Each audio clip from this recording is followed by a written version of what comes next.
Hello, traitorous bastards. Hi. Hello. The thing is, because I edit the episodes, I don't tend to listen to them in their entirety. So imagine then, dear listener, dear viewer, if you will, the one episode I get to actually sit down and enjoy because I wasn't in it, so I didn't know what was going on with it, and I was listening to it while I was editing it. It's the one where I get proper slagged off. You Yeah. fucks. Yeah. Well, time I in suppose Edinburgh? it was part Yeah, of the lovely. plan. You should listen Yeah. to the episode. I It's did. nice without you. I did. Did you have a good time in Hamburg? I had a lovely, wonderful time in Hamburg. I walked my little socks off.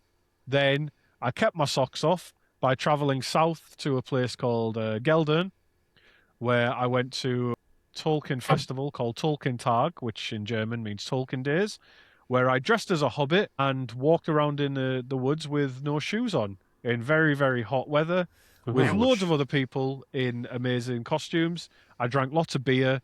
I saw an Italian band called Windrose who do dwarf metal. Fucking Oh, right, unbelievable. okay. That's They're who it was. amazing. My throat was hoarse from screaming rock and stone so much. Which is like I think their best known song is I am a dwarf and I'm digging a hole, diggy diggy hole, digging a hole. Which is not their song. No, it's a Yogscast, right? But It is, correct, But yeah, yes. yeah.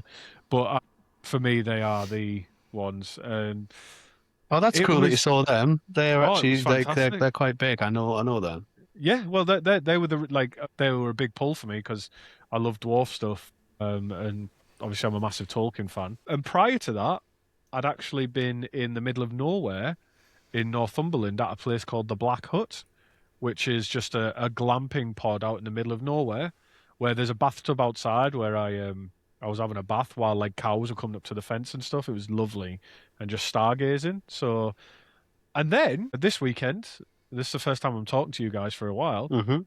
This weekend I've been at Warwick in Warwick Castle, and I've just got back today. Hey. So You've it's been a man it's of- been lovely. A man who travels Well, my wife's literally just about to give birth. Like we're days away from labour. right now. Well, we're waiting for our waters to go. Like we are right there. Right. So we tried to get as much done as we could before the baby comes. Fair. And then we're gonna have a break for 6 months before we stupidly take a 6-month-old baby on a cruise around the European Christmas markets. Well, Yeah. So yeah, what Well- you guys been up to? I hope it sounds shit in comparison to my stuff. it does actually. Yeah, it Wankers. does sound pretty shit. Yeah, we had a good time though. All is spoken about on the last pod, doing some comedy stuff. So when do you find out about this, and when do you find out if you got through? It's the weekend of the 20th and the 21st. Yes. So as we record 2 weeks' time. And is there anyone who is there any way like the audience can help? Is there anyone they can threaten? No. No. Leave that for the semis. Yes. So, as everyone might have not really alluded to it in the last episode, so I'm not a comedian any longer. I handed in my badge and my gun, which was part of the problem. I kept taking weapons to shows. that is, yeah, frowned and upon. It is frowned upon. And I much prefer writing stories and I write jokes for like stuff I do. So I got what I wanted out of comedy, and I get to stay in touch with these lovely people, as well as I do some of the. Occasionally, I'll help out with some behind the scenes stuff for the Cunny Funds Collective, of which this podcast is actually part of that still. So I am still involved. Yes, you Yeah. are. Just in different, and that's the beauty of it being a collective, is that there are different skill sets within that. I mean, not many. But Not there many, are no. different It's got, you have to be funny in some kind of capacity. Do So you? I've still got to write jokes, even if I don't perform them. I've still got to try, like just to keep my membership going. I think we need to tell a lot of the people in the group that they need to be funny. I've told you that the easiest way to filter out shit is just put a £1 fee there. Yeah, Most people are like, subs. oh fuck this. Yeah, introduce subs, and everyone's like, oh fuck this. I don't. That would be So- funny. Jesters are historically, right, are like kind of funny people. And I'm not saying that this is funny, but jesters used to do a lot of poems. And Mm. I like to write poems. And this morning, while I was having my breakfast, I wrote a poem for you, Nathan. Chris So, the poet. Would you? Well, I do write a lot of poems. I do. Would you like to hear the poem I wrote for you? No, you're all right. Right. Well, join us next week, guys. Yeah, go on then. Go on then. Is that Jujutsu Kaisen shirt you've got on? It is, yes. Ah, There's I saw Goji's oh, fair. yeah, Yeah. Yuji Itadori and his Yeah, I've Megumi. just started watching Naruto, and I'm like at the Arlong Island part of One Piece, so like I'm doing the old ones, but I've watched JJK. Anyway, this poem is called Vegan Sausage, and Okay. this is because this morning I saw vegan sausages at the breakfast bar in Yeah. Warwick Castle, and I thought I'm going to try it, and it inspired me to write this song. Okay. Nathan, why have you forsaken me to delve the depths of veganry?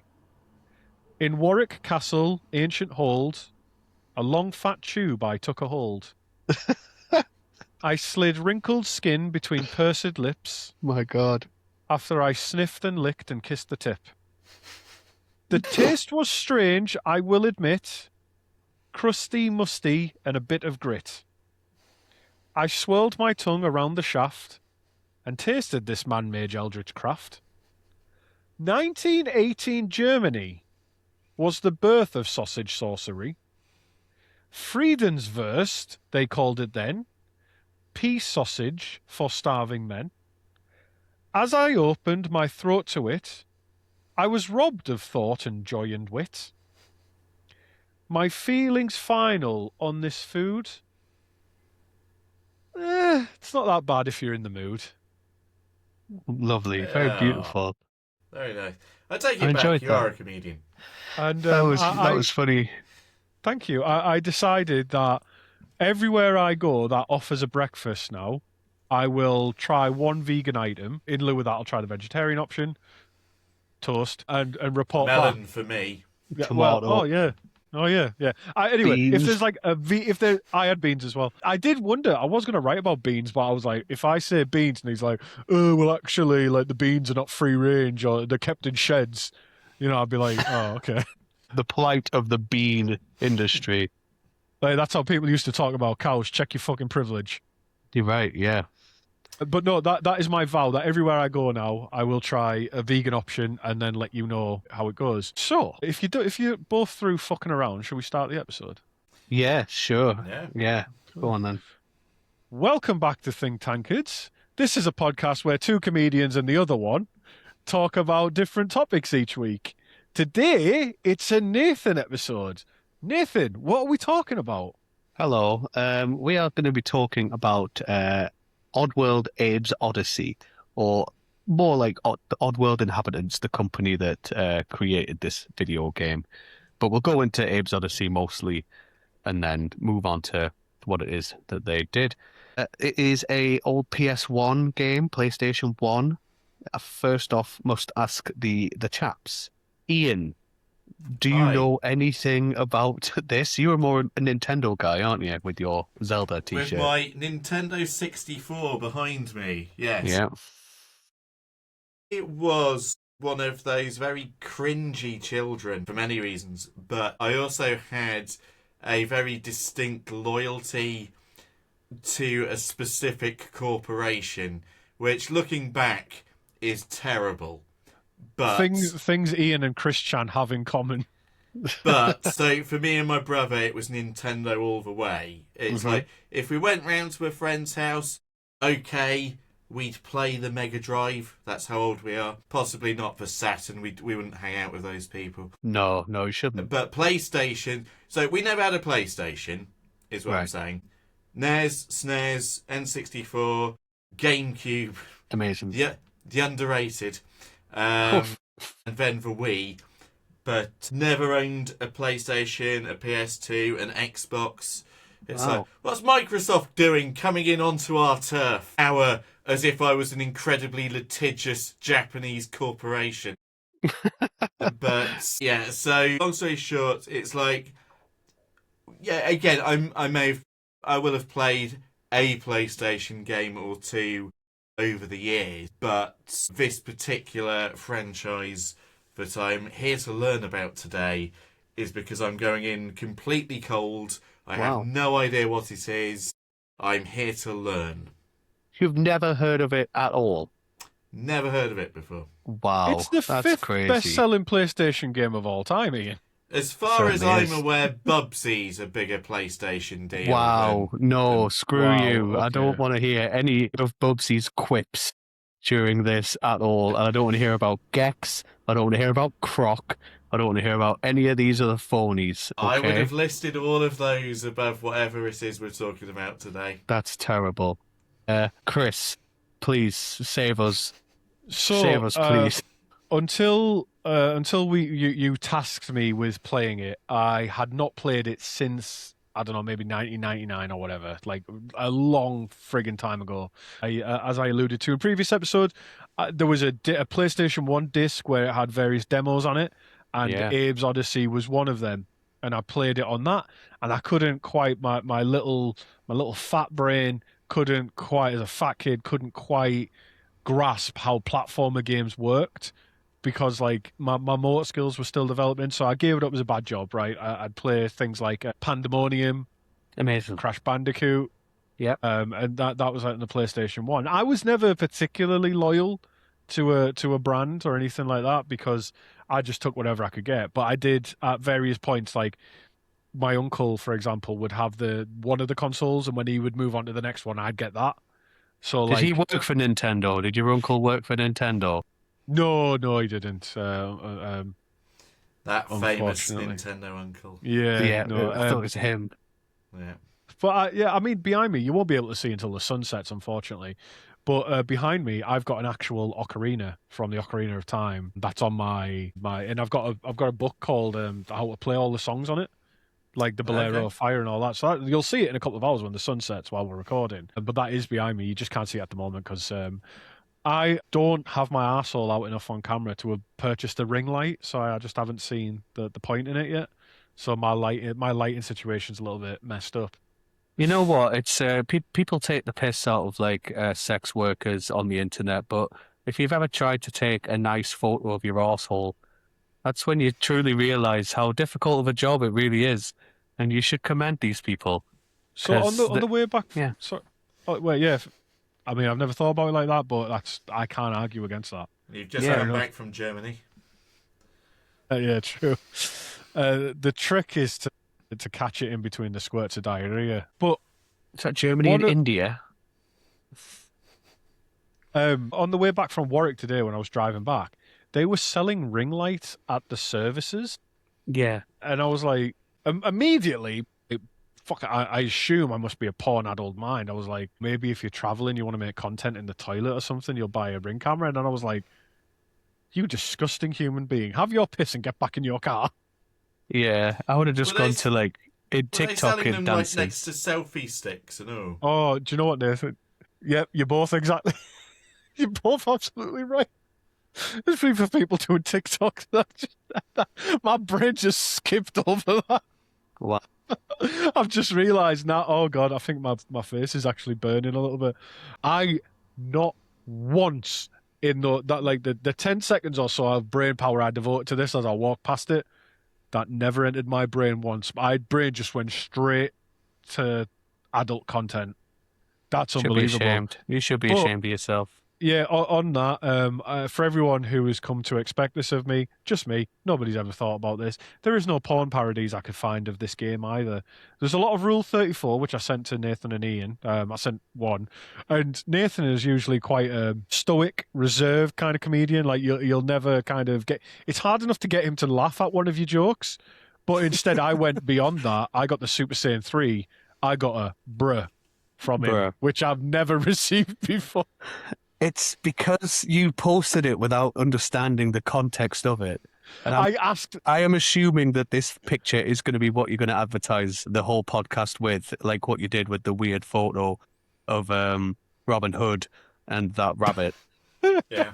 So I assume that's what's going to happen here. And when Yeah, you I don't remember understand the asking for that context, the context behind the photo you put, it's not just sexually explicit. It's rapey. That's a very rapey photo that you put on there. Well, to then give to round off this incredibly long answer, I have played the game recently. It's £1.99 on Steam for anybody who's interested. Fucking Cheap bargain. as chips. Like this is how cheap it was. I didn't have to spend my current money because I had enough left over in my Steam wallet where I had like £2.59 in there that I just bought it with that. And then I set myself the task of learning to speedrun the game. And because I enjoy speedruns. But Just play the game. I'm not autistic enough to be really good at speedrunning. I was once Right. 25th in the world for Resident Evil 2 on the GameCube. That was my Impressive. claim to fame. But there was only like 30 people in the world doing it. So fuck those 5 guys. Shout outs to the burgers. No vegan But yes. options in Five Guys. Yeah, well, as Frankie Boyle said, you can fuck off. Yeah, no, it's a fun game. Like, as an adult, a platformer game where I can literally just press start rolling forward, jumping, dodging things, and going off is great. And there's something so nostalgic about the art. Well, nostalgic to me. The art style is like, it's like a cross between PS1 CGI, which it was, but it also almost kind of calls back to like proper FMV. Do you know, the full motion video? Yeah. Where it's like mocap actors. Yeah. So yeah, I have now played a decent chunk of it. Where did I get up to? I got up to, there's a level where you see another of the Abe things and you're outside in like a forest and you can start to ride a creature type thing. Oh, you got that far. Yeah, because I was just following like a YouTube tutorial on speedrunning. So I know nothing about the story, but I can kind of get past the opening segments, no problem, after dying several dozen times. So yeah, that's my experience as of today. Cool, I'll respond to my experience. Obviously, this is my favorite video game ever created. Favorite of all time, Abe's Oddysee. Sorry, just to interrupt. Can you show us the tattoo? This would be a good point to show us the tattoo. Yes, I have the tattoo here. This is Abe. I'll explain why his head is on a lollipop stick. At some point, we will go into that. It's part of the story. It was my favorite video game growing up. It's very challenging. It's really hard, which is why I'm wondering why Chris has suddenly decided to speedrun what is known as one of the most difficult PS1 games ever, as well as Heart of Darkness and other nonsense like that. So, but I'm the same. I didn't have any particular bias towards things. Big Nintendo kid, love Pokemon, love Zelda. I've got a Pokemon tattoo as well, which is this Mimikyu right here. I've got, my bedroom is got 2 big massive maxi posters of Breath of the Wild and Breath of the Wild Tears of the Kingdom. So what posters does your wife have in her bedroom? Me. Posters of me. Are you sure? Can I put these posters up? Yeah, if you sleep in your own fucking room. No, she's embraced. Look at all this stuff behind. She has embraced my nerd culture. Well, I was going to say this is completely unverifiable, but based on my limited knowledge of Mimikyu, it seems that like quite hot women are into that Pokemon, and I don't know why. I've never seen a bloke like being like show off a Mimikyu without like being like some weird like hot alt girl somewhere nearby. Right. What's all that about? I don't know, but I must be proving that system wrong. No, I got this after I met my wife. Mimikyu's cool. It's like it's a goth thing. I think it's it's a goth thing. Yeah, because it's a ghost type and it's it's recognizable because it looks like a Pikachu. Yeah. If you're a hot goth woman, write in just to me. Don't mind these two. Just write in to me. Me and my wife are looking for a third. I don't appreciate. I hope she didn't hear that. I don't appreciate this fetishizing. That's a word. Of goth girls. I think you should leave them alone to us who have been goths. Just leave them out of it. I don't know why it's now a thing. I'm the only non-married man on this podcast. And you're the only one staying quiet. Yeah. I'm nonconformist as can be. You'd be nonconformist too if you look just like me. Correct. Right. Let's get into it, shall we? So, we'll go back here, September 19th, 1997. I was 6 years old. Actually, I was 5 years old, 6 years old in a month. PlayStation was currently on top of the world at this particular time. It was fights of mascots. We had Crash Bandicoot and Spyro fighting for the mascot for PlayStation space to take on what was already the powerhouse of Nintendo and Sega, being Sonic and Mario. Who would You say the mascot for PlayStation was during that era. I would say Crash Bandicoot. Yeah. Gex. You'd always see. I remember. Did you guys ever read Games Master as a kid? Like that was the Yes. magazine I used to buy like every month. Yeah. Games Master, and like you get the posters in it. But you'd always see like Cloud from Final Fantasy VII and Crash Fucking Bandicoot Gex. and like Jill Valentine Glover. and like Spyro and stuff. Like you'd see like all of these together, but Crash was always the one for me. Yeah. Crash made the mainstream for the mascot for PlayStation, and he did really, really well. Got loads of cartoon deals. Universal were all over him like a tramp on chips. Like, they loved him. Within that year, that era, something else came out. This game that we're talking about today, Abe's Oddysee. So, Abe is about, for Ian, who hasn't got a bloody clue, it's about a little alien boy. He's a little alien. A species called Medokans.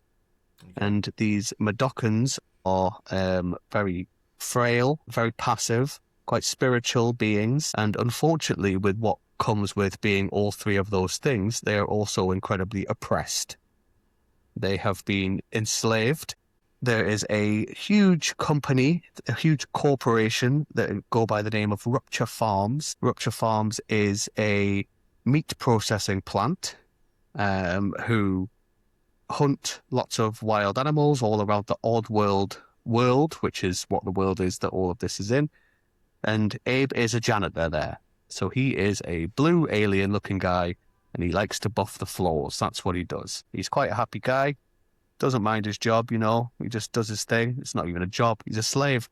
But he doesn't mind it nonetheless. Story starts as he is walking through, buffering the floors near the meeting rooms, and he sees all of his bosses, the Gluckons, having a big meeting. And he walks past a few signs on that says that meat munchies, they're called, they're finished because they're extinct. They've hunted this creature to extinction. It's gone. No more meat munchies. Paramite pies, another creature they make pies out of, they're still going. He likes them. Scrab cakes, another creature, loves them. Even Abe's going, these are delicious. Yeah, I like them. They're still going. And then he walks into the boardroom and sees that they're having conversations about what they need to do next because their sales are plummeting due to the fact that they are basically hunting all these creatures to extinction. And that's when they come up with the idea of the new and tasty. And the new and tasty is called a Madokan Pop, which is him and his friends who are currently slaves on a stick, their heads on a stick. That's what they're going to sell for their new and tasty. So Abe decides it is his duty to try and liberate everyone. Well, actually, at first, he just needs to get the fuck out of where he is. He needs to escape because he's discovered that they are next. They're going to get their heads put on sticks and eaten. And thus the game begins. You're starting in Rupture Farms. That's where you go. So it's a lot darker of a subject matter than we've had for other platformers in general. What other platformers have we had? Crash Bandicoot games. Mario 64, probably the best platformer ever created, in my opinion. Banjo-Kazooie? Banjo-Kazooie, incredible. Yeah, also a big platformer, collectathon. It overwhelms me, Banjo-Kazooie. Same with Donkey Kong. Too much to collect. Donkey Kong's rubbish. I'll say that as all of the Donkey Kong games on the SNES, far better than Donkey Kong 64. Yeah, the 2D ones are class. Hard. Yeah, but none really of them good. had like the DK. Donkey Kong. None of None of them had the that. DK rap, no. Yeah. The new one's really good. Is Castlevania? I know Castlevania is a Metroidvania game. It was one of those that became its own kind of genre. Yeah. But is that still a platformer? I would say so. It's like a side-scrolling platformer, Yeah. And then it's I played kind of turned Castlevania into a lot. It's turned into a bit bullet hell. Ninja Gaiden. Yep. Fuck those games. So those games were all 2D platformers, and 2D platformers were suddenly starting to get a bit pushed out by 3D graphics. 3D graphics were in thing. We had Mario 64, we had Crash, we had Spyro, we had Gex, Croc, Bubsy, Glover. We had all this shit, right? And Exclusively to PlayStation. yes, exactly. So 2D platformers were getting pushed out. But that's where Abe's Oddysee, to me, is different because it's a sort of bridge of taking the 2D platform and gameplay style, but bringing 3D graphics into it because it's like a 2.5D. As Chris mentioned, the graphics themselves, which they won lots of awards for the art direction and the graphics, it is down to motion capture that they were doing for the Madokans and for a lot of the beings, some stop motion that they were also doing. And a lot of the people who work for Oddworld Inhabitants were actually very experienced in film and television and animation. So the cutscenes that you see that drive the narrative, I think that looking at the first cutscene, it really holds up. It's nearly 30 years old, and it holds up so well. Like, it's incredible.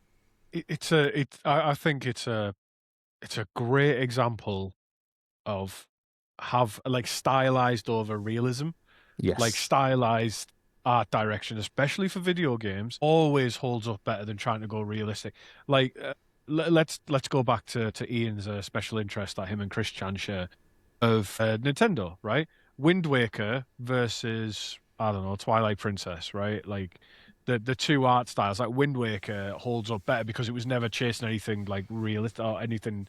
I mean, don't get me wrong, Twilight Princess was nowhere near as going for realism as some of the earliest prototypes of what that game became, Yeah. but they still went for that like high polygon count type, good shading type stuff. Whereas Wind Waker was like, nope, it's cell shaded, and it's still like it's a fucking beautiful game. It's Yeah. friggin' beautiful. Like, And so even yeah. on, Sorry, go on.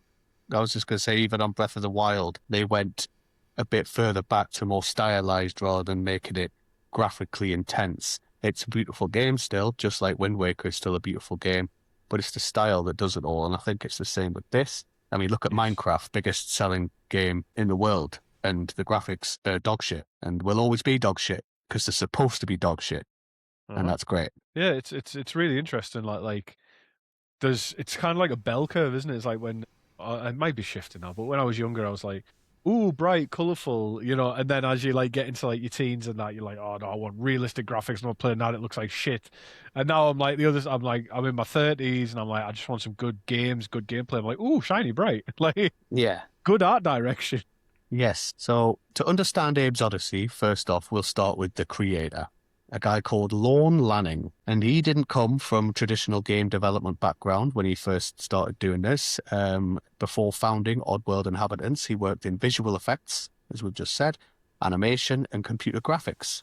His experience wasn't centered around making any arcade-style games. It was around storytelling, film, characters, world building, and design. So there's that. Lannan believed that video games could become a storytelling medium on the same level as movies. And this was like one of the first times we had this, because we only had Sonic the Hedgehog, Crash Bandicoot. Like, fair enough, we had things like Final Fantasy, Legend of Zelda, where, yeah, they are telling stories, but they're incredibly simple stories of hero has disequilibrium. Hero then has to go and bring it back to equilibrium. Blah, blah, blah. Someone's just sent me a message. I'll ignore that. In 1994, he partnered with producer Sherry McKenna to found Oddworld Inhabitants. Now, Sherry McKenna is a weird lady. She's an interesting lady. She, before she did this, she was bang into not stopping animal rights. She was bang into her animal rights, very anti-animal testing, very anti-capitalist. So I think she was a big influence in where it is that we went along with the storyline here. So their goal wasn't to make a game. Their goal was to create a universe as a whole that they wanted to do. They envisioned a sprawling science fiction world called Oddworld with dozens of species, ancient cultures, corporate empires, religion, politics, entire ecosystems. And this game, would only be part of a much larger narrative. It was originally going to be called the Oddworld Quintology. 5 interconnected stories, 5 protagonists, 1 world, and the first chapter belonged to a Madokan called Abe. Chris, what were you chortling at there? that I had no idea that, and I imagine we're going to talk more about it. Just that this game, yeah, like it started as such a powerful. Because what you normally get is when someone sets out to intentionally show a message like climate change or like anti-capitalism or like the meat industry, that they tend to be so heavy-handed in the messaging that it ruins any of the artistic integrity. But it seems here that whoever these people were, they seem to have actually done what is so rare to do in that they've made a game that I only knew this as a game. Yeah. I didn't know of it as yeah, as an expression, artistic expression of their creators, like their creators' beliefs. Sorry, Yeah. that's why I was laughing. It was more like disbelieving that, like, oh shit, someone did it. Like they did it Yeah. years ago. They've managed to make a narrative that is bringing certain cultural problems to light without sounding preachy. Mm. And it's a dark tale, and it's still quite silly as well. It's quite funny, it's quite light-hearted and quite heartwarming in some ways, despite everything that's going on around you is horrible.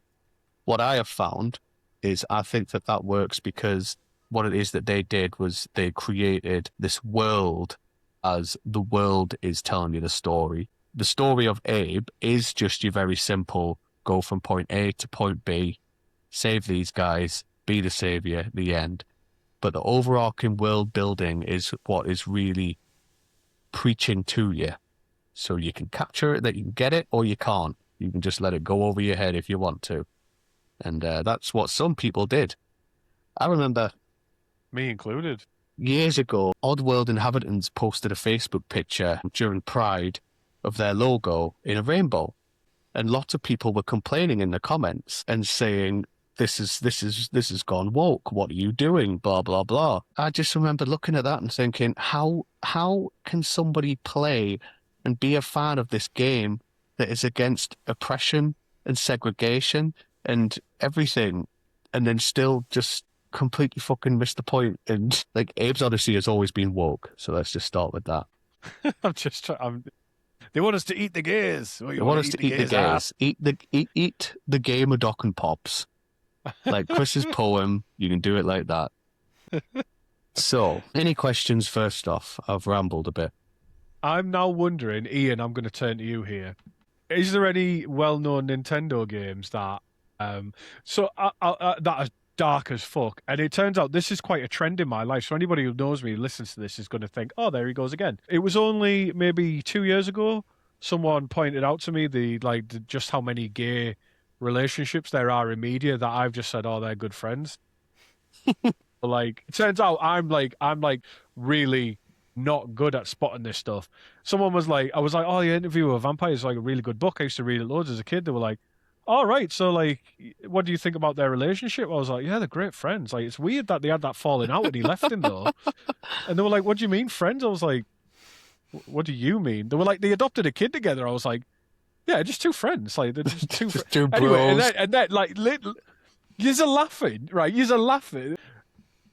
Yeah, and it says like multiple people had to explain to me. They were like, "That was gay as fuck." Like, that was super gay, Chris. And I was just like, "Nah, they're just sure.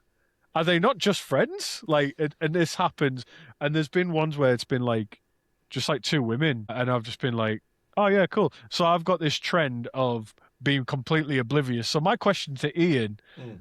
is there any horrific things in Nintendo, like games that you can think of that I might have just missed? Is Spyro about genocide? Spyro's Probably. not Nintendo. Yeah, I know. I'm Yeah. the other one.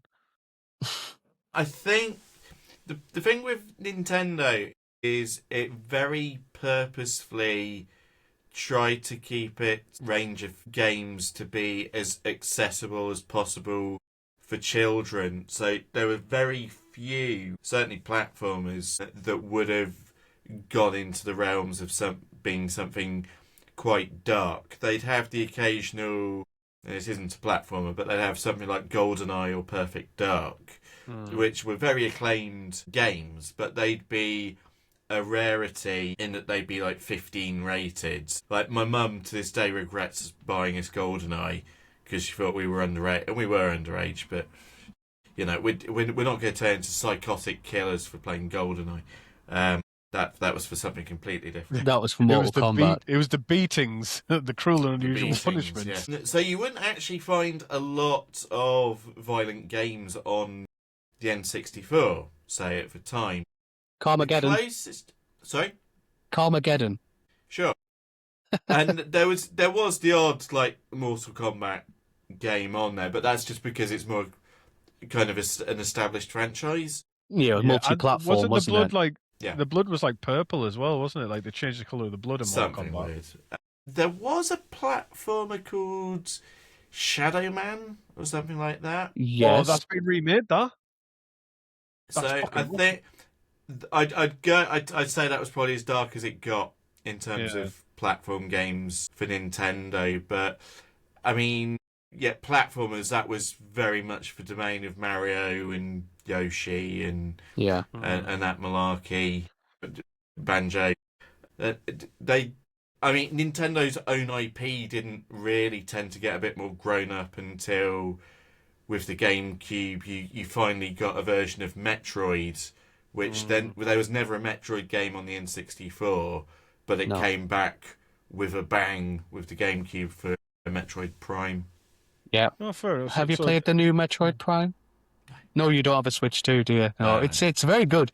It is really good. It's very it's a mix between the old Metroid Primes and there's a lot of the new Zelda in there. They seem to know what sounds and puzzles can get someone intrigued and interested, and have put that into a Metroid game as well, which is great. But going back to Metroid as well, Nintendo, although they did kind of stick to their own formulas and knew what they were doing, they weren't afraid to push boundaries. As we know, Samus Aran is a lady, and we did not know Samus Aran was a lady until you got to the end of the first Metroid game. That was the plot twist. That was the plot twist. No one knew until she then took her helmet off, and everyone was like, wow, we are playing as a chick. And if we had the internet back then, people would go apeshit and would lose their minds and review bomb it to hell for that, because women don't exist. That being said, don't though, exist. yeah, well, funnily enough, so for my other podcast, someone joined my Discord server a couple of days ago as a woman, and then as soon as they joined, they'd started sending people friend requests, and I said, has anyone else had this? Because like they hadn't done it to me, but they'd done it with other people in the server, and enough people, but this person hadn't said anything, so I kicked them from the server, and I was like, this is too weird. And you know where I'm like with online safety, I'm like, I'm not taking any chances, get to fuck. And someone was like, are you sure this hot woman doesn't want to? And I said, remember, girl means guy in real life. Like that's what girl means on the internet. It's guy in real life. But you know, Samus is all I can say to Nintendo is thank you for the many, many very attractive women who dress up as Samus every year. Yeah, because that is one of the best cosplays, and you're always in a safe pair of hands when you see a Samus cosplay. a Zero Suit Samus. Always. With the armor. The armor's sexy. The armor, even the like. I mean, it inspired to me. It seems to inspire people like Farah from Overwatch or something. Like I think Sam. I know you. I think you're right about the internet being. If the internet had been as big as it was, then yeah, it would have been like a fucking arse on. But at the same time, because it wasn't there, it did allow this representation of like strong women in media to grow. That's like another good avenue. But my question towards Ian was more along the lines of, is Mario about cuckolding? And I just never realized, like stuff like that. Is there any themes that I've just completely missed in like these Pokemon's about games? dog fighting. Well, yeah, I mean the creator. Yeah. Well, that was Jeremy Kyle. But yeah, Pokemon. The creator of Pokemon, he used to collect bugs, didn't he? Like pin them to cards and that. Yeah. Which is pretty fucked Star up. Fox is about space docking. It's about what all the animals that Russia sent into space did next. Yes, it certainly is. They did barrel rolls. Exactly. You know. Anyway, we haven't even started. Let's not talk about Star Fox. We'll summon the furries. We don't want that. Okay, so we will talk about their building, how they built the Oddworld. So in the mid-1990s, most platform games that we talked about focused on gameplay first and story second. Holding my beer, Oddworld did the opposite. The developers spent years designing the cultures, the species, the economics and mythology of their fictional planet. Every creature had a purpose, every location had a history, every corporation had an impact on the environment. Oddworld, it wasn't just a setting, it functioned as an ecosystem, and nowhere was that clearer than Rupture Farms itself. At the heart of Abe's story are the Medokans. We'll talk some more about the little chaps that are there. As I said, gentle spiritual creatures, deeply connected to nature. They were once free, but over time, many were enslaved by industrial corporations. I'm going to take a drink. So, were Lorne and Sherry shagging? Oh, I don't know. So, were Lorne and Sherry shagging?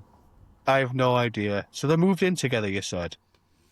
Yeah. So, I've got here that originally Lorne had went to Sherry and said, "Do you want to make a video game?" She said, "No, they're ugly and confusing."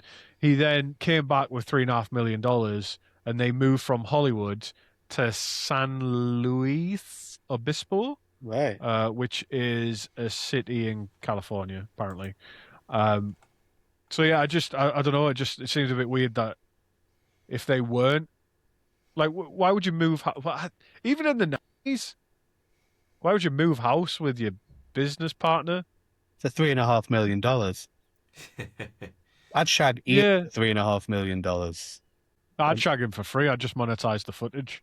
Yeah, actually, I've heard there's quite a lot of money in that. Just get yourself one of those light rings, though, from the service station. From service. Yeah. Yeah.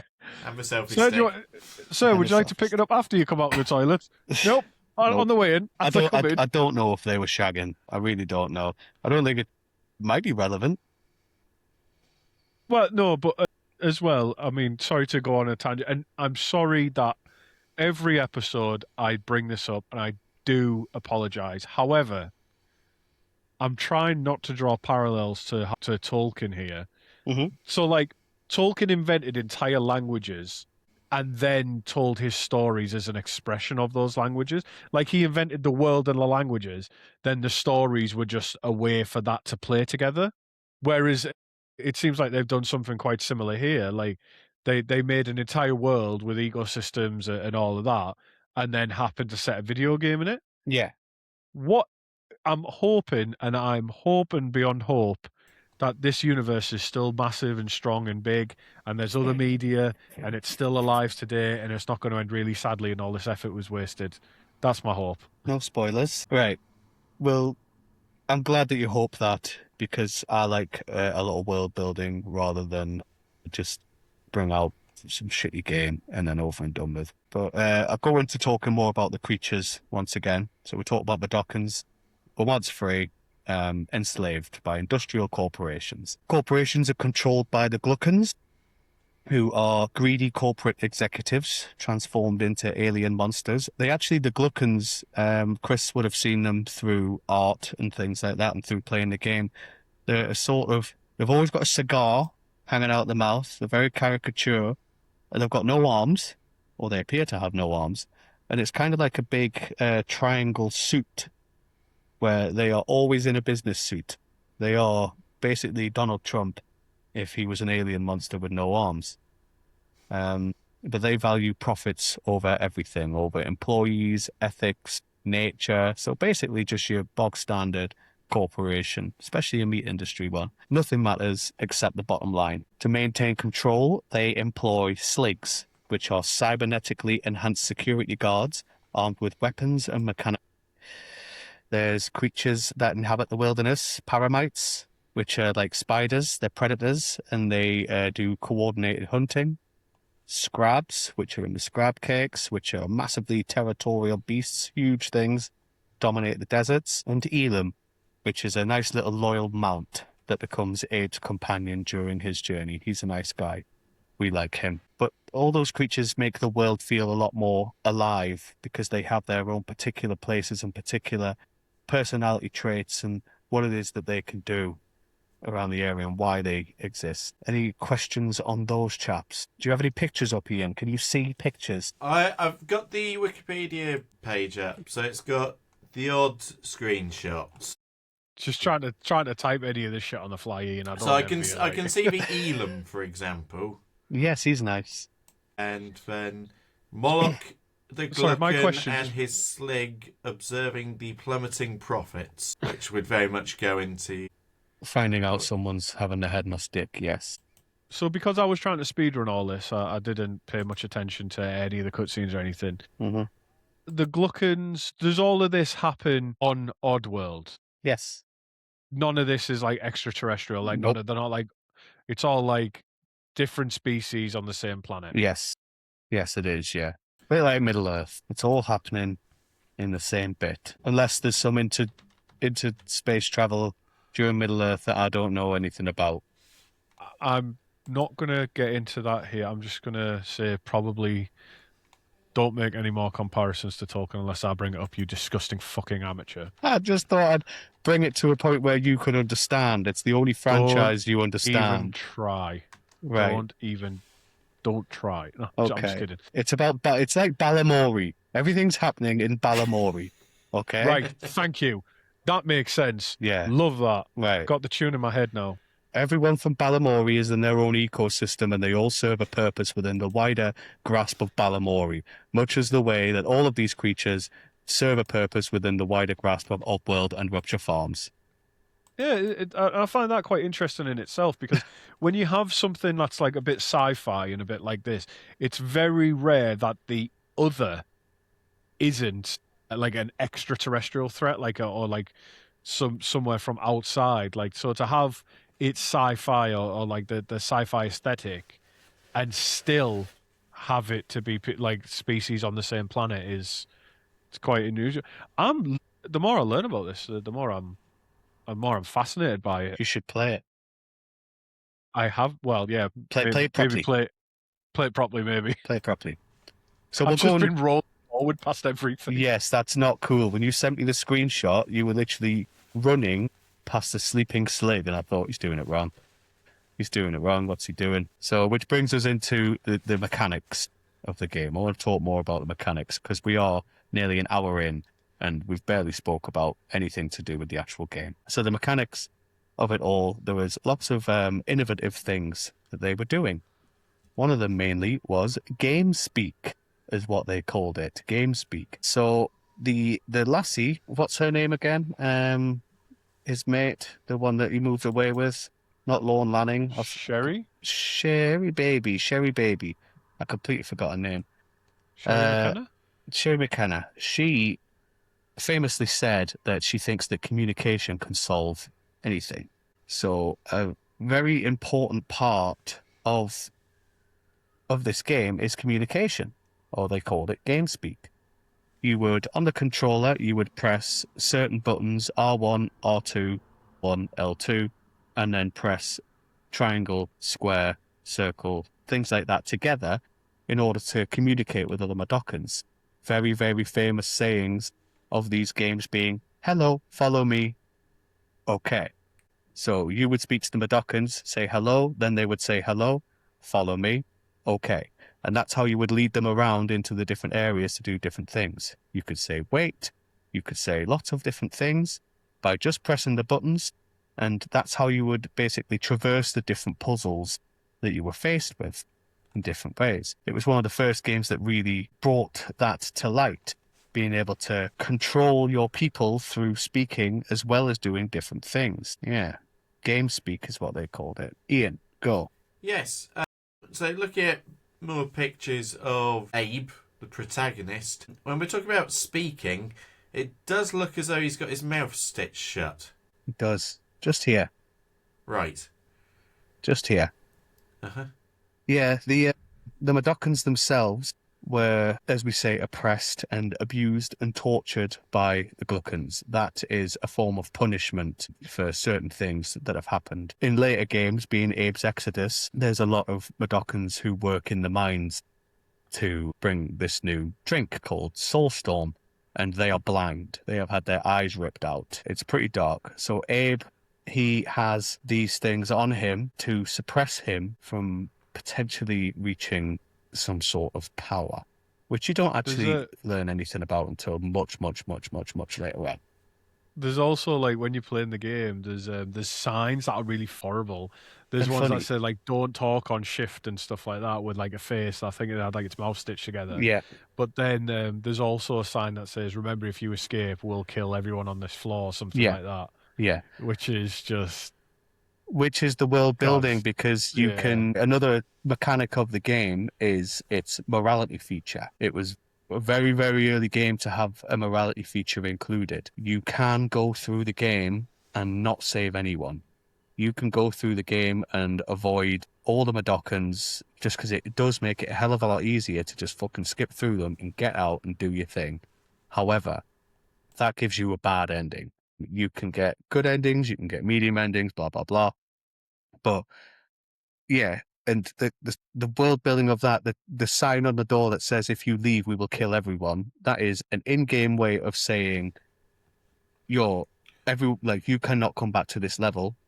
Everyone will die. You cannot save all the Madokans, therefore your ending might be bullshit, like it might be bad. But then at the same time, it makes sense. It's not just there as like a tutorial thing. It's a sign that makes sense within the universe. It's So is this one of the first games that had that kind of game morality, I would say aesthetic, so. which had like the difference between a good ending and a bad ending?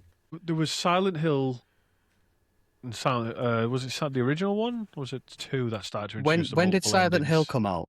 Because this was out in Uh, 1997. Yeah, I think Silent Hill might have been 98. Fucking hell, there's so many. Silent Hill 1, PS1, 1999. Jesus, all right, okay. Yeah, so I would say, unless I'm completely mistaken, and there's probably some point and click adventure games on the Sure. PC that Yeah. maybe we've like I'm not too familiar and things like that. Like, does Monkey Island have morality based endings? I'm not sure. I'd be But surprised. for console, I would certainly put a nod Yeah, towards yes. Mm. I'd make two kind of small ones there. So moral, but morality systems might be taken a little bit differently, but multiple endings definitely was, but multiple endings based on moral choices Yeah, is yeah. So I've got here Ultima 1985. This is recognized as the first game to pivot away from traditional defeat the villain and instead look at more like moral choices. So yeah, then you've got Daggerfall 1996. Oh, Elder Scrolls. Of course it would yes, be of fucking Elder course, Scrolls. yes. 1996. Daggerfall, sorry. Okay, so So around about the yeah. same time, So it was kind of one this of the first then. one of yeah, Yeah. Well, yeah. So it would look like around this time that we had some kind of moral awakening in video games because yeah, Fallout was in 1997 as well, and that had the karma system. yeah, So yeah. yeah. At Well, the karma first. system is crazy good. Like, sorry, crazy proliferated now. Okay, Huh. makes sense. Going into other aspects of the gameplay is the possessing. So Abe has an ability as a spiritual being to chant. This is your main attack. You have no other attack. It's not a game like Crash where you have a spin. You're not Sonic. You can't spin enemies. You're not Mario. You can't jump on anyone's heads. You have to use your wits and your environment and your chanting. So you can chant, which means you can possess certain beings, not all of them, and then suddenly on the screen it will take over that particular, and then you can control that being. You do all of its moves, you can speak as it, you can do a multitude of different things, hang out with them all if you want. You can even act a bit too suspicious where they actually go and then start shooting you. Like it's absolutely nuts what it is. You could be a complete bastard. You can kill them in a multitude of ways by just chanting. And that really brings the puzzle element to it rather than just a platformer. Whenever people say, I know it's classed as a platformer, and people say it is a platformer, I don't think it is. I think it's a puzzle game with platform elements because you always need to stop and think, how the fuck am I going to get through this? I've got to do that, do this, do this, do this, do this, chant here, do that, move. And yeah, so I'm trying to think of any other games where you would possess other beings to forward yourself. Maybe Oh, that's another thing they did. there's no, there is well, there's games where you play as a ghost trying to solve your own murder, but that came a lot later. Right. Was Lemmings? Did you do that in Lemmings? No, Lemmings, you just kind of you were like an all-seeing god, and you just had to get them Ah, from one yeah, place yeah. to another. Yeah. Um, I don't know why, but like it did Abe's remind me Odyssey a and bit of Lemmings Lemmings. in my head, like I've got they're linked, and I don't know why. Also, can't believe I didn't mention this. Shout out to our D&D episodes because that's where the morality in any gaming form came from. Yes. It's an extension of the morality systems from tabletop games. Duh, naturally. So yeah, we've got 2 episodes out about that. Go and have a look at them. Yeah, well, possess. Oh, could this be the earliest game where you possess things? But technically, the Reddit mods in our audience would say, actually, any RPG where you play the role of someone is technically you possessing them. Yeah, But I but do like, let's put yeah, it fuck down off Reddit to mods. possessing like something not as the protagonist. You are suddenly the antagonist, and then you are controlling the Yeah. antagonist to then move it out of Ah, your way or do something else. I love that mechanic, but I'm struggling to think. Yeah, Yeah, I don't think I there's can't I anything that's can't done. think. It's definitely not anything that's done it as good as that. I would say, definitely not. Guys, play this game. Yeah, it's fun. Yeah, it's really Yeah, fun. it Like is great. it's refreshing. Like I said, just it's not it's not super complex in terms of mechanics. It's just nice to go back to an older game and be like, okay, jump, run, roll, It's easy do to some other learn, shit. difficult to master. Very fucking difficult. Very difficult to master. It's very, very Also, fucking difficult. you speed running through that. That first bit has got so many secrets. There's secret bits where even on the very first part of the game where it's supposed to be the easiest, and there's like a barrel at the beginning. If you go Yeah, down at that barrel, you will reach a fucking very, very, very difficult puzzle. yeah. But you See, need to he's do not. that. He asked me to play the game. He's not. It's not happy that I've played it. I've now played it wrong. You played it wrong. Yeah. I've now played it wrong. You ran all the way through it. I Okay, wouldn't so suggest trying to do all of the Medokans playing through it. Just don't speedrun. I am not getting. I am dying in the meat grinder. I am not getting any of the good Yeah. endings. Everybody's dying. I backwards jumped out of a level, like, and then like the next screen was like 28 Medokans have died Rip. Ian, what are you because saying? it's like 99, isn't it, total that you can 99 get. on the first. And Yeah. then as they go along, it's just every screen I pass is more and more of them have died. I'm like, oh well. It's more on the remake. so my Oh really? my Okay. my question, I suppose, is with a lot of famous games, you're able to maybe name a side character or two and then the villain of the game. So, for example, wearing a Zelda shirt with Zelda, you could name, well, Link's the protagonist, Zelda's the heroine. It's usually Ganon/Ganondorf who's the villain. And sometimes there's a fun side character. Sometimes it's Tingle. But with regards to this game in particular, who would you say? Who we know because you explained it very well. The species of the villains, but is there like a big bad of the particular villains who you'd say was the primary antagonist? Capitalism, I think. That's the But he's thing. It's there is, and you know what? I've actually genuinely forgot his name. But he's not. The thing So is, it's he's not a like. Glukkon. Yeah, he is a Glukkon. I think he is just called fucking Magol Cartel. So the dominant institute, Lady Margaret, Glukkon Queen, Moloch, that's his name, Moloch. So he is the one who runs Rupture Farms. However, he doesn't really like he's not focused as the main protagonist, and there are no side characters really. This is Abe's story. This Right. is you alone. And that's another thing I like about it. You're not some all powerful creature to start with or anything like that. You're not like anything special. You are a janitor. You clean the floors. That's what you do. You So clean there's the an floors. inherent sense of humour then. Yes. But Oh, it's funny. the person who is your protagonist throughout, who you are controlling, is a janitor, Yep. making them escape, Yeah. and then proceeding onward. You are totally useless to start with. you are totally useless. Oh, fuck me, the amount of times I've died from running into something. I dare say, if I die 10 times, I might get shot or something once. Like, the rest of it is me just You see running you? into things. Yeah. The rest of it's just like, couldn't survive that fall. Mm-hmm. Thought I could. Miscalculated a jump. Ran Yeah, into a blade.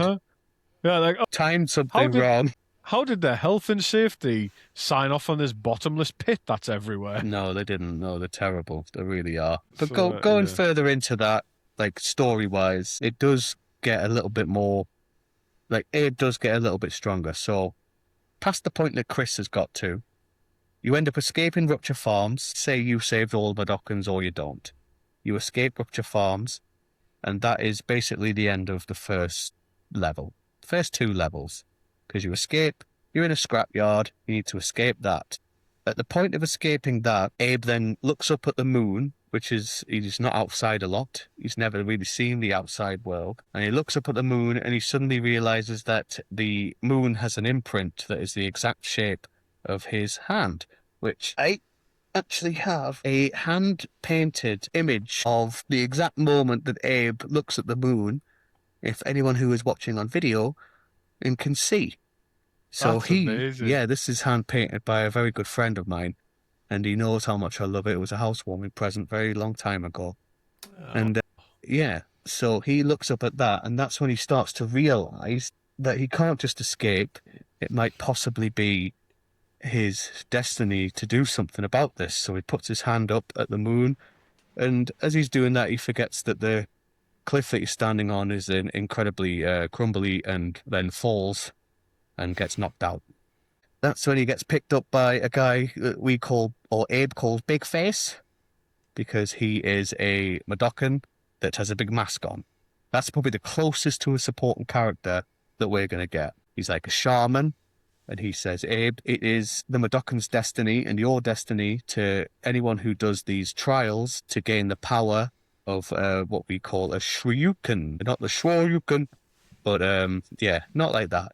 So he has to undergo trials in both Paramonia, where the Paramite are from, and Scrabania, where the Scrabs are from. So then you have to travel to these different parts of the world to do all these different puzzles, and then you're not only fighting against the corporations, who are still there, because they are trying to find you, and trying to enslave more Madokans, and they are trying to capture more of these creatures, but you're now also fighting against the nature that these creatures are. As we said before, Scrabs, incredibly territorial. They will not fucking stop chasing you until you get out of their way, which is nigh on. It's just constant. It's the gameplay changes like that. You can no longer just stand there and think about what to do. It's run, run, run, run, think fast, run. And Paramonia, they are very strange creatures where they will do coordinated attacks. They will trick you, and they will pretend that they're your friends. They will pretend that they're not doing anything, and then suddenly you get attacked. After that point, that's when you've done both those trials, that's when you start to get these powers in which it can turn Abe, after chanting, into a mix between a Scrab and a Paramite with these crazy electric powers momentarily. So that's when he needs to head back to Rupture Farms to take them out. You head back to Rupture Farms, go in a different way, more puzzles, running, panic, pain, and then you go head to head with the big bad guy, and then ultimately wipe him out. And that's when we get to the point that you see at the very beginning of the game, when Abe is hung up by his arms because he's been captured, and depends on how many people that you capture, depends on what actually happens. Sorry, how many people you save depends on what happens, not capture. You're not capturing anyone. You're a little alien boy. So yeah, that's in a nutshell the whole story. It is very good fun. I do like it a lot. Would you call it a long game? It's only long because it's hard. Right. It's as long as you make it. I would say, actually, what's the speed run? 11 minutes. Is that with Speed glitches? run. That's got to be with glitches. Yeah, it's any percent. Any percent. So it's any percent, which means that so any percent in speedrunning means finish the game by whatever means necessary. Yep. So it's about 11 minutes with like glitches and stuff like that. Let's Oh, the see. light is faded enough you can see my ocarina. You can. Yeah. Aha. So let's have a look, see if we can find what the 100% speedrun record is. You could call that down to the diadem of light. Yes. Do-do-do. Oh, that the Song of Storms. Anyway. The fastest verified 100% speedrun for Oddworld's Abe's Odyssey is 58 minutes 47 seconds .718 on the no memory glitch category, achieved on PC. It's considered a world record because it uses the in-game memory timer rather than real time. Right. Whatever that fucking means.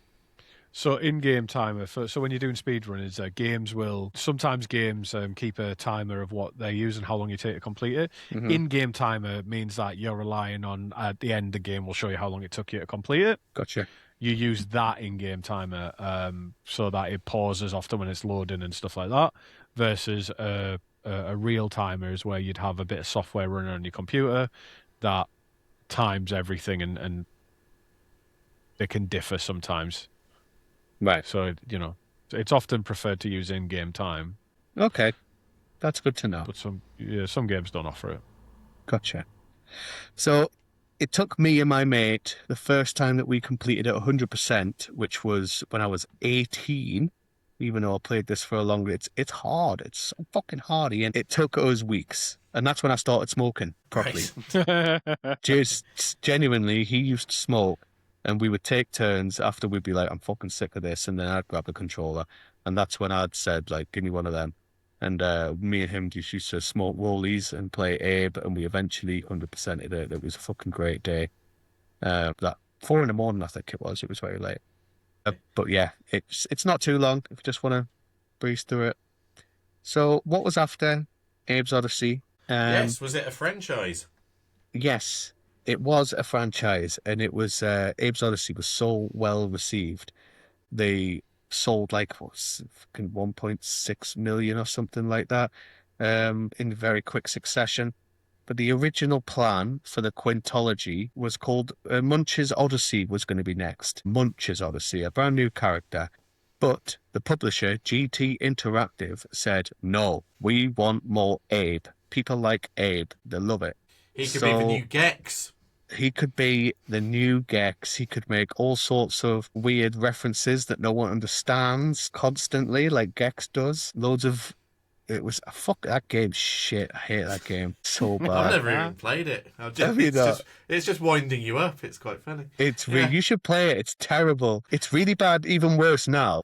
Right. Because he makes loads of celebrity references whenever he does things. Oh, so they're really dated and you might not know who he's talking really about. dated, yeah. He's Right. like, this reminds me of the time I was at Robert Loja's house. And you're like, what are you talking about? It doesn't make any Robert sense. Loach.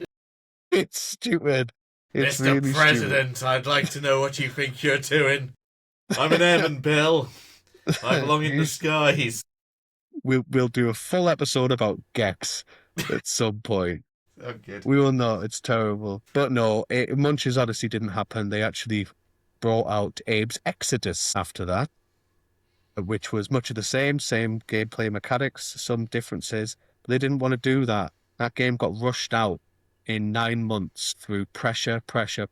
And for this company who really wanted to take care of the story and like finally craft everything that they had wanted to craft, it was bad news.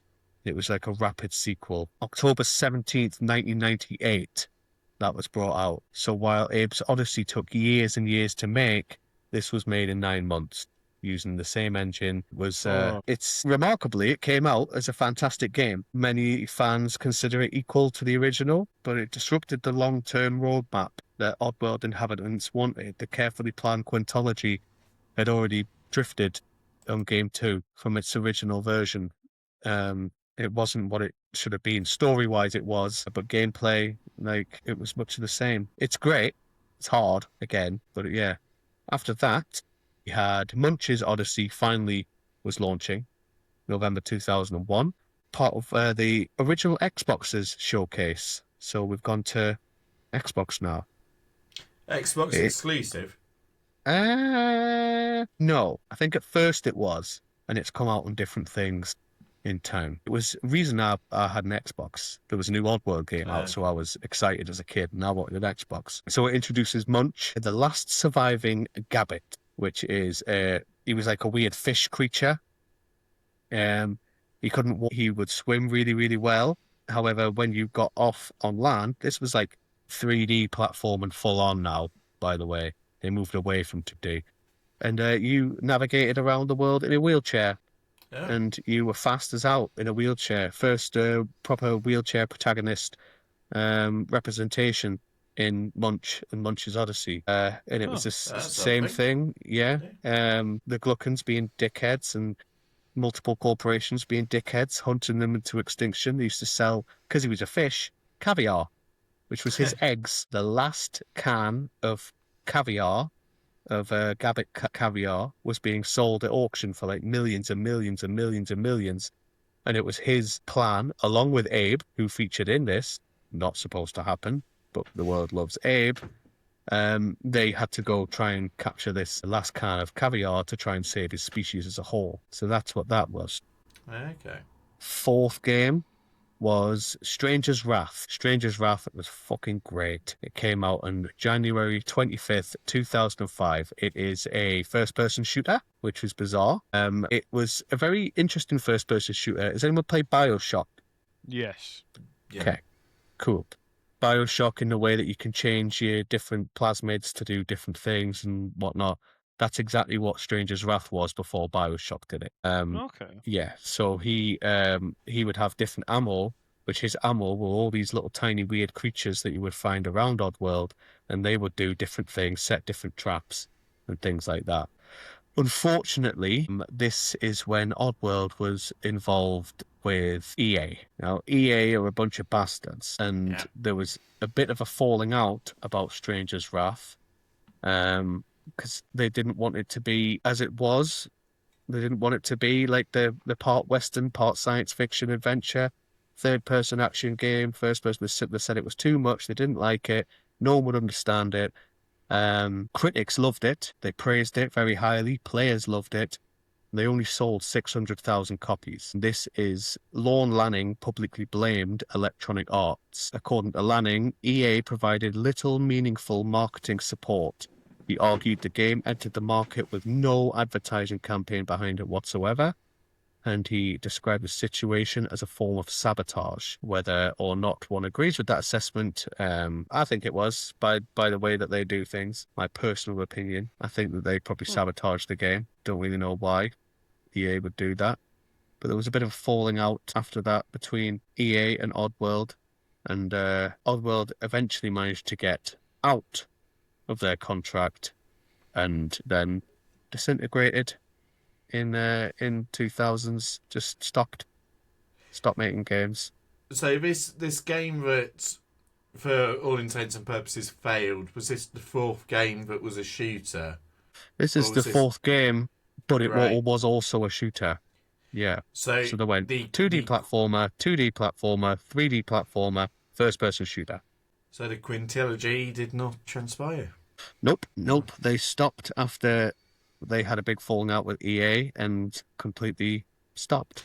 So did EA insist that it became a first-person shooter? Is that what you're saying, or is no? So that was always the plan. Want it to be. It was always the plan to.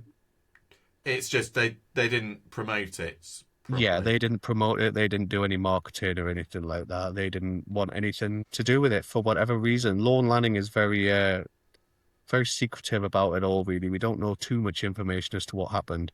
All we know is they fell out and he blames them. However, there is good news, because New and Tasty eventually came out in 2014. Oddworld Inhabitants created a remaster for the original Abe's Oddysee with loads of extra features, updated graphics. It was like ground up new creation, and it's fucking great. It's very, very, very good. Very fun. Almost impossible to 100% for a scrub like me. But I love it. It's good fun. And they're still going now, because when the PS5 came out, one of the main draws for a PS was a game called Soulstorm, which was the reimagined events of Abe's Exodus. So this was actually completely different. It wasn't just a ground-up remake of Exodus. This is, as Lorne Lanning said, this was how Exodus was supposed to be if it wasn't made in 9 months and rushed and pressed. It is very, very good. I still haven't finished it. It's really hard. Well, you're a dad gamer now. I am. I'm It's getting a different worse. demo. My reactions, my reaction times get worse. I get caught on like Fortnite or Call of Duty, and I'm just like, oh, you got me. Yeah, I don't. I'm looking at some gameplay of it now. Actually, that looks pretty. New and Wow, tasty or okay. Soulstorm. Soulstorm. Yes, it's very cool. It is very good. Well, I'm watching him roll while being chased by fire. That's pretty awesome. Yeah, yeah, it's a huge reimagining of everything. So it's nice to know that they are back on track. They haven't done this in a few years, like they need to fucking pull the fingers out. But there's also some DLC that they brought out for New and Tasty, which was Alf, a character called Alf, who was a different Madokan in the same period of time Oh, I thought you meant in Rupture Farms. well, Alf the alien. Yes, Alf the alien was there. He was there. That's what my wife calls my penis Alf. Is it? Because she says it looks, with his nose. Yeah. Like, she said it looks like Alf. And then he composed a poem, Yeah. Alf. She does. She calls it out like someday. She'll be like, "Do you want to get Alf out?" I'm like, "Yeah, woohoo!" Yeah. But Second yeah, child incoming. well, I don't know. She's a brave woman. She really is. Not for having a second child, but for going near Alf. Doesn't he eat cats as well? Is that like a thing with Alf? I don't know, but I'm scared what Yeah. you... Oh, you've just sent me a picture of Alf. Okay. I was... Didn't I you? haven't. That's my cock. Alright, that's why it looks so friendly. Exactly. Is Yeah, he come holding a here. biro or it's a pencil? That's okay. Comes to Springfield Sci-Fi Convention with all your favourite sci-fi stars. Mark Hamill, Alf, and... Well, that's funny. It's funny you brought up The Simpsons because whenever anybody says Soulstorm, I think of Bone Storm. Right. So the game that Bart Yeah. buys, Yes. that he tries like his hardest to get hold Was it of. Bloodstorm or something like that? Oh, is it Bloodstorm? it's Sorry, Blood where he's like something, but yeah. do the touch of death Yeah, at yeah. least. Yeah. And here you are, Lee something's So what- putting. Was it legal? Was it like did it go to court with EA? Like was it illegal? It was a legal dispute. Battle. Yeah, I had it written down at some point. It was about the rights basically, and eventually they ended up getting everything transferred back to Oddworld inhabitants, but they just Wow. completely.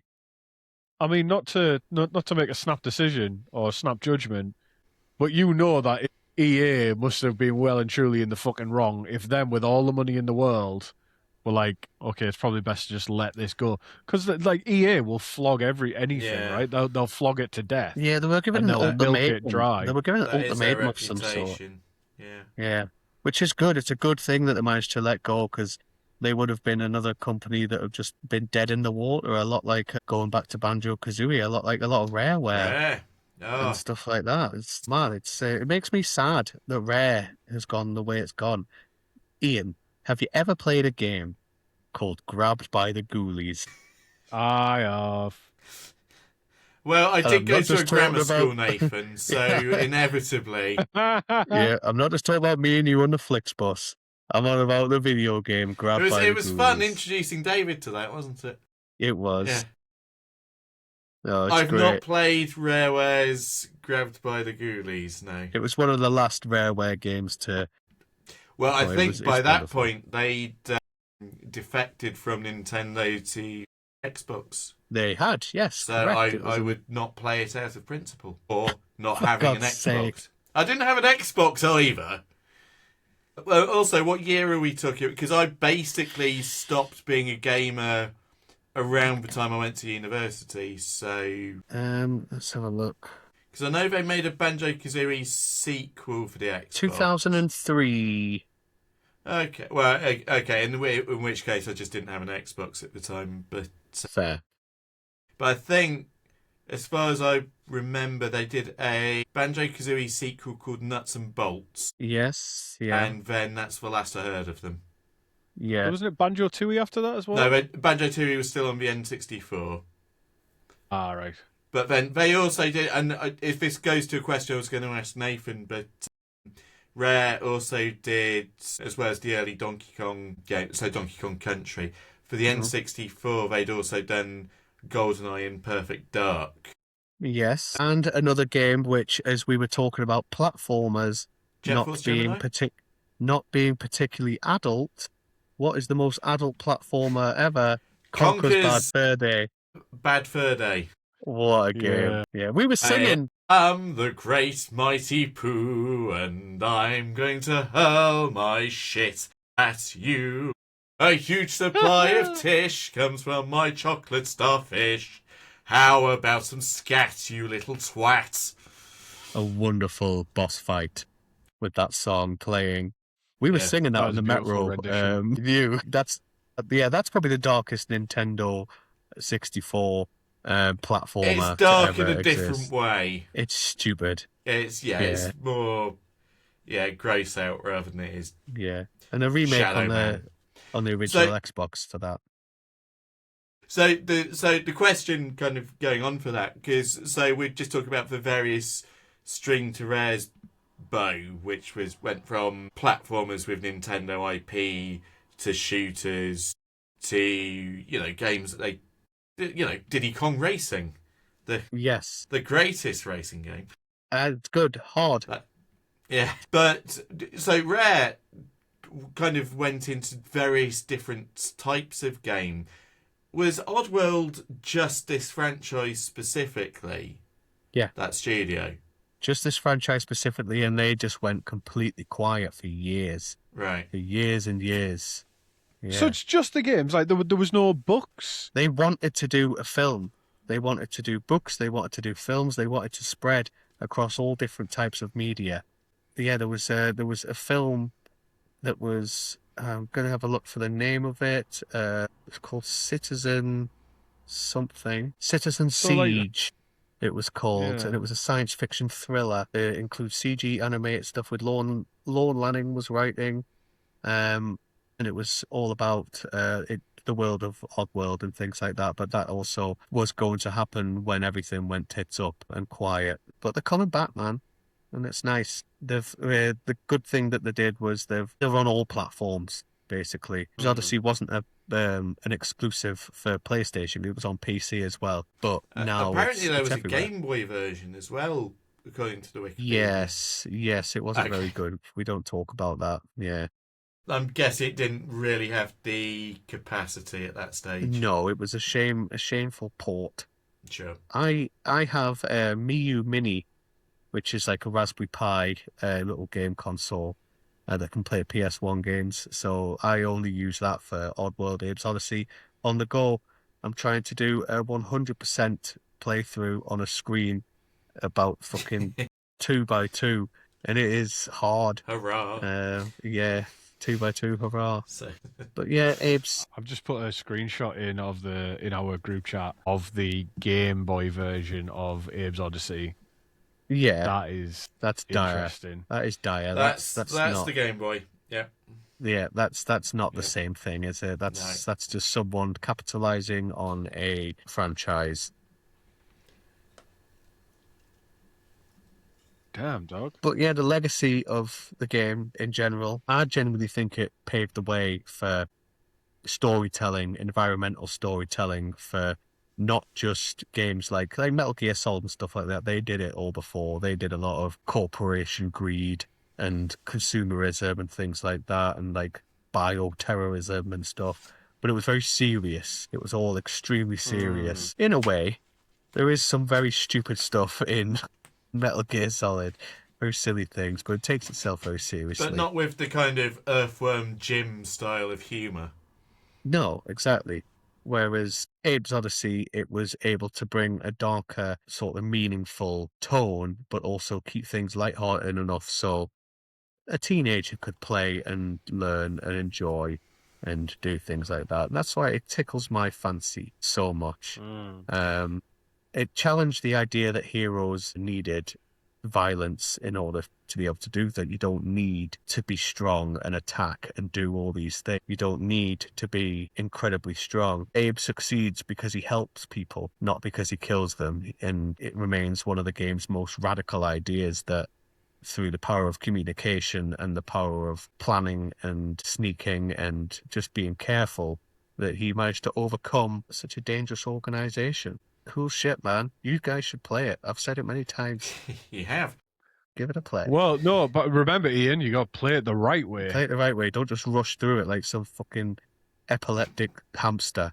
Just Well, I'll dust off my Steam account and yes. $1.99, man. Look-see. Just when you say something that teenagers could enjoy, and bear in mind you were around 8 when you played it for the first time. Yeah. Question I was going to ask, is your daughter a gamer? She is. And has she played it? Been introduced to it? I have introduced her to it. She hasn't played it yet. Me and her have sat and watched it. My daughter is a lovely, very sensitive soul, and she's only really just starting to get into some darker themes of things. So I think when I first showed her Abe, it might have been too early, too much, in which we were like, okay, you're not ready for this. But literally today, we've just finished watching the first season of Demon Slayer, and we've finished the train arc of Demon Slayer. Chris, are you familiar? Have you seen it? I've seen the first 2 episodes, and I am getting there. But I'm watching Witch Hat Atelier. I'm watching Naruto. I'm watching One Piece because I'm not watching One Piece. I'm watching One Piece. I'm on it, right? Yeah. It's on the list. Just leave me alone. Yeah, but I'll get to it. now she's at the point of understanding that cartoon violence and comic violence and things like that, it's easier for her to take. Oh God, I wish for that, man. My 4-year-old is getting very upset recently because she can't differentiate. She thinks she's worried that like things are real. Like she's got enough awareness of the world to understand when something's like violent, but then can't. She's struggling to process when she sees things. She's like, "Is that real? Is that going to happen to me?" I'm like, "No, darling, you're okay. Yeah. Me and your mum will not put you in any danger. Like that horse is not going to trample you at Warwick Castle. Like you're fine." Yeah. Well, We're she's not 4. taking you to Jurassic Park. You'll be fine. No. We did that 2 years ago at Manchester. Last year, I think. They've got that Jurassic World at Manchester where they've got the actual massive animatronics of the dinosaurs. Okay. The last bit is a Carnosaur fighting a T-Rex, and she fucking shit herself. Okay, scratch that. Bad parent. Maybe you should not start with Terrifier either. Yeah. Stop showing her that. Think that might just be a little bit too far. Start with the later, more silly Nightmare on Elm Street films before you get to the first ones. What is it? The Dream Catcher, is it, or the Dream Eater? Is it?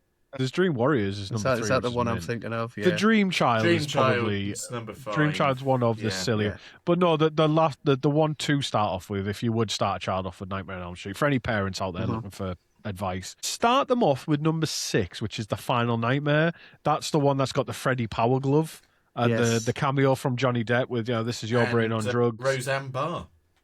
Yes, Roseanne's in it as well. Yeah.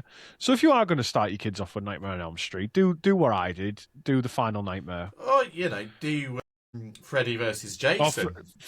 Yes, very silly. That's a good primer for both Kelly franchises. Yeah, you got Kelly Rowland in that, and then you can go into Jason X, which is also very silly. And if you want to start them on other things, do Army of Darkness before doing Evil Dead 1 and 2. Right, legitimately, if this was like a gun to your head situation, I genuinely think that what we've put out there would be the safest way to introduce children to horror films. Yeah. Well, these particular horror films, like they are the silliest ones. So, like, you kind of go backwards from that. Freddy in Nightmare on Elm Street, fucking terrifying. He's not played for laughs. It's not till 3 his personality starts to come through. 2, just a story of 2 really good friends who are both having nightmares at the same time. Oh, are they gay as well? Yes. Nightmare on Elm Street 2 is the gayest horror film ever made. A massive gay analogue. I did get that one. I did know about that one. That is one of the first male scream queens was in for Nightmare on They Elm did a Street whole 2. documentary about. Yeah, they did. Yeah. Yeah. Wow. The guy who played the guy who played the guy, he was in the closet at the Yeah. time. But they were like, oh yeah, the subtext. They denied the subtext was gay. And I was like, there is no subtext involved here at all. That's the word I couldn't think of earlier. I'm usually quite bad at picking up on subtext. Right, that's it. Yeah. Well, Apart from Fred, but I would avoid the remake as well because that's when they suddenly decided that Freddy was a he's a paedophile. pedo. Yeah, Yeah. yeah, the There are R. Kelly'd nods him. to that throughout There the are nods. franchise. There are nods. Yes, but he is a child murderer. Yeah. There is a difference. He has standards. Yeah. I know. He maybe called Fashion Robert England, but standards. he's not from England. Like he's not a paedophile like all of us, you know? Yeah, he's not royalty. Exactly. There's I don't know if you guys have ever watched epic rap battles of history or anything like Yes. that, but there's one between Wolverine and Freddy Krueger, and Wolverine says about Freddy Krueger, he says you're a pedophile from the Midwest. At least R. Kelly can sing. It's just one of the best. So I don't know how we've got here, but there you've also, as well as a really good look into a fascinating world that I want more out of now I know more about it. You've also got a good handy way to introduce your child to some horrific films. Yes. That's right. Yeah. Yeah. And I horrific to them. apologise You'll if be it was a fine. bit haphazard today. I haven't had a lot of time to prepare. I've been a busy boy. And I did my best. But yeah. It's fine. Like there's episodes where people plan ahead and they put effort in, and those are my episodes, and that's fine. It's always nice to hear that that there is untapped. I mean, there'll be people like you out there, Nathan, who know loads about this. But if there's people like me and Ian, for example, there's these whole fictional worlds that there's such depth to them, and there's such weird stories behind the story that we just never hear about until you. And that's the point of this podcast: is that you bring things here to talk about. This is show and tell, the podcast, right? Yeah. And you've showed and you've told. And for my part, I've genuinely never heard of it before it was broached to the ears. And I have learnt a lot, and for that, I thank you. Oh, I've been thanked. It's like the first time I think. Also, Yes, it probably is. I think it is. I do thank you. I'm a little bit sore that there's not I can't go and read comics about it. Yeah.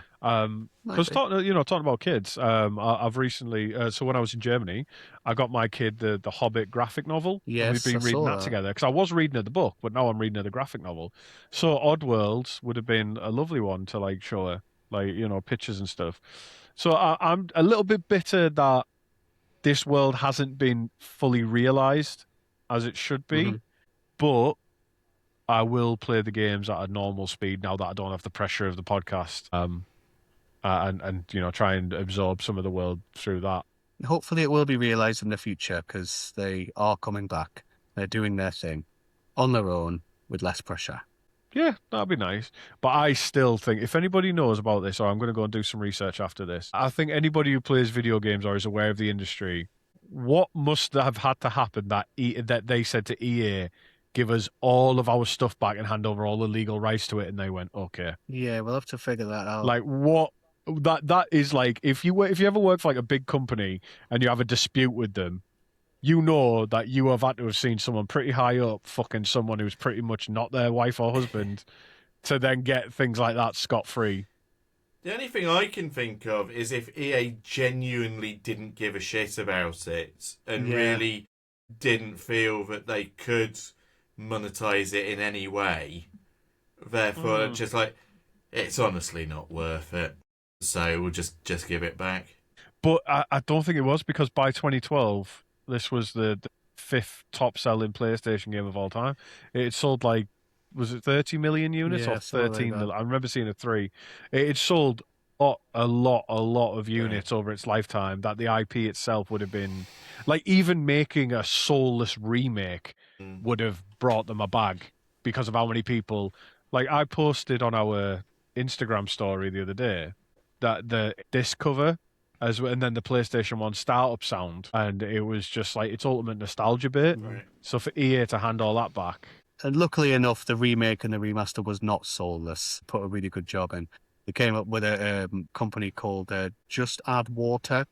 They're the ones that are helping them out Alright. all throughout this. They reacquired the rights to Soulstorm, a reimagining of Abe's Exodus. So they are the ones who helped bring out Soulstorm for the PlayStation. So it's more like a bit like how Crash and Spyro were with Toys for Bob, how they got their remakes. They're just Yeah. teaming up with other newer, hipper companies to help do this rather than big fucking evil horrible ones like EA and GT Interactive. Fuck you guys. Which hipper new company helped remaster Gex? Gex will not get a remaster. I tell you what, if ever our production collective becomes big, we will take Gex and we will remaster Gex. So please, Coming soon to Rough as Toast. yeah, please subscribe. Please rate our podcast 5 stars so we can remake Gex with newer, more appropriate celebrity endorsements. Like, this is the time I was at Philip Schofield's house, and this reminds me of the time I was at the wonderful world of David Walliams. Oh god, there's a fantastic Frankie Boyle joke where he says like companies should do negative advertising. That like unless you pay them, there'd be like an episode of The Bill, like a police drama. It'd be like, Sarge, we caught the pedo, and he was eating Walker's crisps. Yes. We found more barrels in Diddy's basement. They were full of copies of Gex. He loved the game. I reckon he did play Gex. I think Gex was in the Yeah, he Epstein just got files. ideas on how to move. He can crawl on walls. I'm gonna play Gex now. I'm gonna download it and play Gex. Fucking shit. Oh god, well, I enjoyed that. That was a good little romp into an obscure, not I don't know. It's how do you talk about this? It's like a cult following, but it is pretty big. Well, yeah, there we go. It's a cult following Yeah. that you might not otherwise have insight into. Because I've certainly never looked at it since I was a kid until like the last couple of weeks. So yeah, and then to see that the story behind the story and realize that unless you're me and the hundreds of other autistic people bombing through the game as quickly as possible in 8 minutes, that's the in-game timer is 8 minutes. Then there's this entire rich world of all that. Like it's like someone's only exposure to Lord of the Rings being the last level of the Return of the King game on GameCube. Yeah. Like I'm not allowed. you know, I'm not like- allowed to talk about that. Fine. no, you're not No. because you're not qualified. I'm not qualified. No. I'm barely qualified I'm to just talk about saying. this. No, if you come with me, you come correct. But yes, Nathan, is there anything else you wanted to add to this? I need a wee. Right. Well, in that case, we'll round it off here. I think, is it me next? will Is it be my you. episode Yeah. next? It will be, yes. It is. Right. Well, I've got a lovely one. We're going to go back into the world of cybersecurity and we're going to talk about Web3 and cryptocurrency, but it's not with that. We're going to demystify the subject so that you don't get caught out by buzzwords, bullshit, and scams. I'm hacking into the And mainframe. it's not the same as the it's not the I'm same in. as the scams episode. If you want a wee, stop talking. It's not going to be this. It's not going to be the same as the scams episode. But I want to show you the link with like all this alt right, alt and far left as well, and this online grifter and like the manosphere stuff that's all around Web3 and cryptocurrency and how people get caught out and bullshitted. And I want to demystify it so you'll understand what a blockchain is, you'll understand what a cryptocurrency is, so that when someone tries to sell you something and just uses all these words really quickly, you can go, Chris taught me what that is, piss off. Yeah. And I promise I'll try to not say, wow, that's so interesting, 500 times in an episode. Throw it back in their I'm not- face and tell them to fuck off. Tell them to fuck off. Say, I'm going to invest Does all Ian my think I'm money Sean Bean? in Gex. Bernard Manning. Gexcoin. Gex coin. Oh, yeah, Coin. I've done it, but yeah. Oh, Gexcoin. I would buy that. We're going to talk. Well, that's the thing. Is the next episode we're going to talk about pump and dumps. We're going to talk about meme coins. We are going to talk about that because it can be quite dangerous if you're not aware. Because a lot of people follow YouTubers, influence, and all that who purposefully do these things. So Yeah. that's our next episode. I have a success story for a meme coin. Perfect. You bought Doge and got out at the right time. I Not imagine Doge, is Shiba that? Inu. All right. Right. Shiba I coin. went further down from an offset of Doge into more bollocks. but they're just Well, gone we'll out. talk about them. So, well, that'll be some of your research is find a couple of meme coins that you think I have been tempted by this. But other than that, as Nathan's already said, review us where you can, rate us where you can, come and join us on social media. Follow the podcast if you don't. That's quite important. If you come back every week and listen, please just click the follow button as well. It's a goodbye from me, A Chris. goodbye from me, Ian. And a goodbye from me with bad posture, Ian. The one who slouches. That's me. Bye-bye.